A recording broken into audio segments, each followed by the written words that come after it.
I started blowing glass when I went to college. I signed up for a course just because it was available. I thought it would be an interesting thing to try and something I may never have an opportunity to do again. I kind of just started to do it out of curiosity. You know, I'd known a little bit about glass making, but I really wanted to experience it for myself, and when I had the opportunity, I went ahead and tried it. I started working at the Corning Museum of Glass in the summers, and that's been about 12 years ago, and then I started working full-time about 8 years ago. My name is Meek. I'm a Master Glassblower here at the Corning Museum of Glass, and I also supervise the glass-making demonstrations.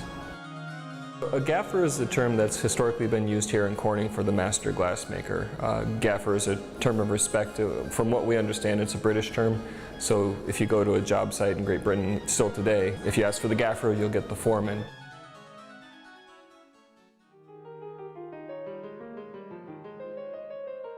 The Corning Museum of Glass is over 60 years old now, and it's really the world's greatest collection of glass. The Corning Museum would be at home in any major city in the world, and it really has an encyclopedic collection of glass that's been made throughout history, throughout the 4,000-year history of glass. To me, the museum is first and foremost a historical collection, including just amazing, beautiful, inspiring pieces. I think a lot of people come to the Corning Museum of Glass also to watch glass making demonstrations. So Eric's melted this out, and he's shaping this up, and in a moment what you're going to see is he's going to blow a little bit of air into the pipe, trap that air in the pipe with his thumb, and then watch that glass. It actually expands a little bit.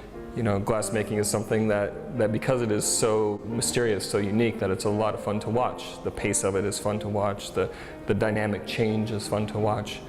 And then a lot of our visitors come to actually make glass themselves. We have the opportunity here at the museum for people to make glass themselves, which is unusual. Making glass in front of a live audience is always energizing. It's always fun to have people observe what you do and admire what you do, and you kind of feed off of that. As far as, you know, being nervous or anything, I think glassmakers, once you start the process, you're pretty much totally focused on that. You kind of lose yourself in the process, so if you're doing something difficult, kind of the audience, for me anyway, just goes away. You don't really notice them. But, you know, when you have time to focus on it, or time to think about it, you know, it's often nice to see people sitting there smiling, enjoying what you're doing. The Corning Museum of Glass is unique in that we do really great demonstrations. We love to share glass making with our visitors. That really goes beyond the walls of the museum too. We've developed portable shops that we blow glass with literally around the world. We have studios that we can travel with, that we take across the country and around the world.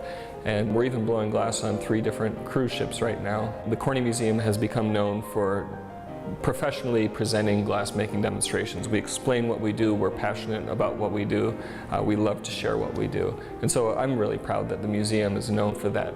They're known for putting on great demonstrations to give people a real understanding of what it's like to work with glass.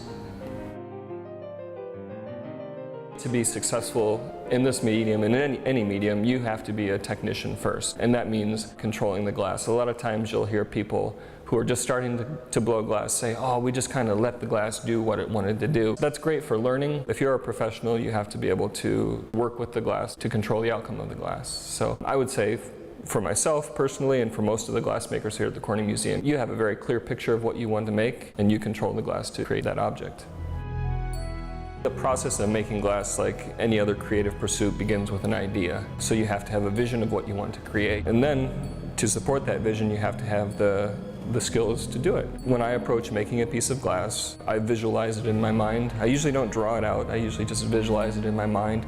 And then I think of you know, what I've done in the past that would help me create that object. What way of applying color, technique that I saw a master glassmaker use that I wanted to try or to employ. Or I walk through the museum and I get inspired by the pieces here, and I think, well, how would I create that piece? And you know, you visualize it in your mind. The first path of starting a piece is to actually visualize it and to sort of run through it in your mind. The Corning Museum of Glass this year was challenged to make the trophy for the NASCAR race up at Watkins Glen. We wanted to make something that would signify the region, that would signify the track, you know, that would have special significance to the track. And so really over about a 9-month period, I worked with the fellows from the Watkins Glen track to develop the sort of iconography that we wanted to use in the piece. It's a lovely piece, I'm very proud of it. It has the profile of the track in the top of the trophy, and from the side it kind of looks like a waterfall. It's a beautiful blue color, which is a color that's unique to that track. They use it to paint their guardrails. So we have the blue color, but when you look at the trophy, it almost looks like a waterfall. So we have the waterfall from the glen, we have the outline of the track, we have an iconic color, and it's glass. So glass is also very important to the history of our region with Corning Glass Works and Corning Incorporated and the museum now. Really, the texture of the material would surprise people most. It's unexpected about glass.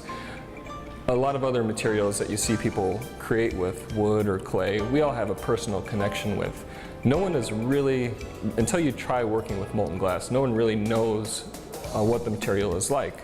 So I think first of all, that's something that's very surprising about glass, just that it's an unusual material, it's unlike anything else.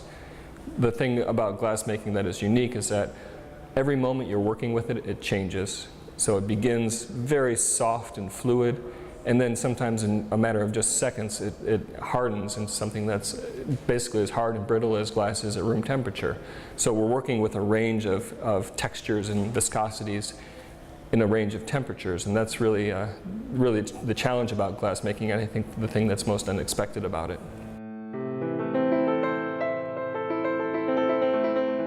I think something that strikes a lot of people when they watch a glass maker is just the physicality of it, the heat, the weight that you must be dealing with. You see this 2,000-degree furnace and their glass makers are standing right in front of it.